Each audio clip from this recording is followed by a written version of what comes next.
Finally दोस्तों after a long wait welcome to daily answer writing. आज है day 1। चलिए देखते हैं ऐसे कौन से क्वेश्चन जो आपको हैंडल करने हैं। तो बेसिकली आज हम लोग जो हैंडल करने वाले हैं क्वेश्चंस, उनका जो बेसिक नेचर रहेगा that will be prehistoric age से क्वेश्चन लेंगे हम लोग। कॉन्स्टिट्यूशनल डेवलपमेंट ऑफ इंडिया 1773 से 1950 से क्वेश्चन ले लेंगे।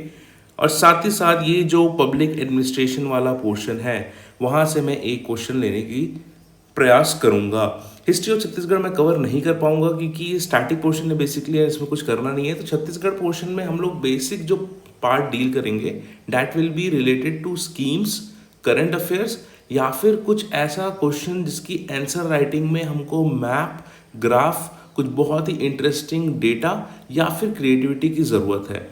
तो जो स्टैटिक पोर्शन है वो बेसिकली हम लोग इंडिया जीएस का हम लोग कवर करेंगे, लेकिन जहाँ तक छत्तीसगढ़ जीएस के पार्ट की बात है वहाँ पे जो डायनामिक चीज़ें हैं, जहाँ पे map, graph, schemes, budget, economic survey ये यूज़ हो सकता है, सिर्फ उन्हीं पोर्शन को हम लोग डील करेंगे। क्योंकि ये वाला जो पोर्शन है हिस्ट्री ऑफ छत्तीसगढ़ वाला है तो इसमें आज हम लोग ज़्यादा डील नहीं करेंगे।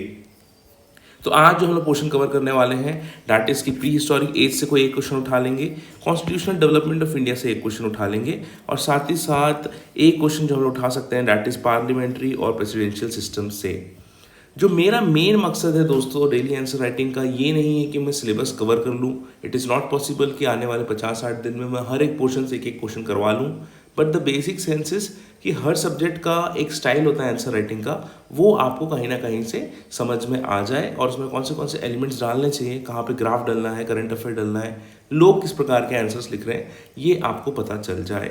तो the basic thing that we will doing is just mere practice. कहीं से भी ये डेली आंसर राइटिंग आपके सिलेबस कंप्लीशन का जरिया नहीं होना चाहिए। आप उसको फॉलो कर सकते हैं, अपने आंसर्स लिख सकते हैं, और जितने लोग बाकी लोग आंसर्स लिख रहे हैं उनका आप देख सकते हैं कि वो किस प्रकार से अप्रोच कर रहे हैं। चलिए देखते हैं क्या क्या चीज़ हो सकती है। तो सबसे पहले इंडियन हिस्ट्री से चालू करते हैं क्वेश्चन। तो right about the mesolithic period in India, ये लिख लीजिए 4 नंबर में। 4 नंबर मतलब लगभग 8 लाइन्स। सेकेंड क्वेश्चन है that is right the salient features of government of India act of 1935।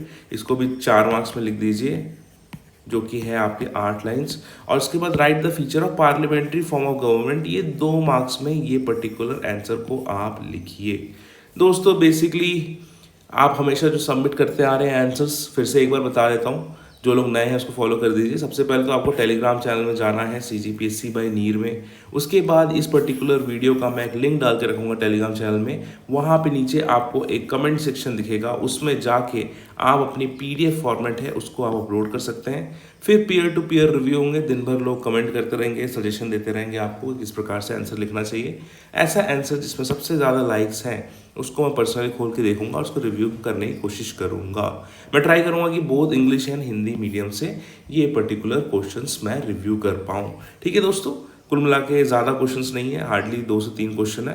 मैं ट्राई करूंगा कि आप लोग, जैसे आज मैं सुबह अपलोड कर दे रहा हूँ 9 बजे इस पर्टिकुलर वीडियो को, तो मैं चाहूँगा कि आप इस पर्टिकुलर वीडियो के आंसर्स शाम तक सबमिट कर दीजिए पॉजिटिवली 7, 8 या 9 बजे के आसपास, ताकि मैं अगले दिन सुबह आपको नए क्वेश्चंस दे पाऊँ और पिछले दिन के जितने क्वेश्चंस हैं उसको हम लोग एक बार रिव्यू कर पाए।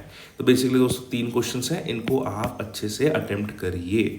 ठीक है, थैंक यू दोस्तों। और बाकी जितने भी रिसोर्सेज है CGPSC के लिए इंपॉर्टेंट है, आप आने वाले पार्ट में देख सकते हैं वीडियो के। चलिए स्टार्ट योर आंसर राइटिंग।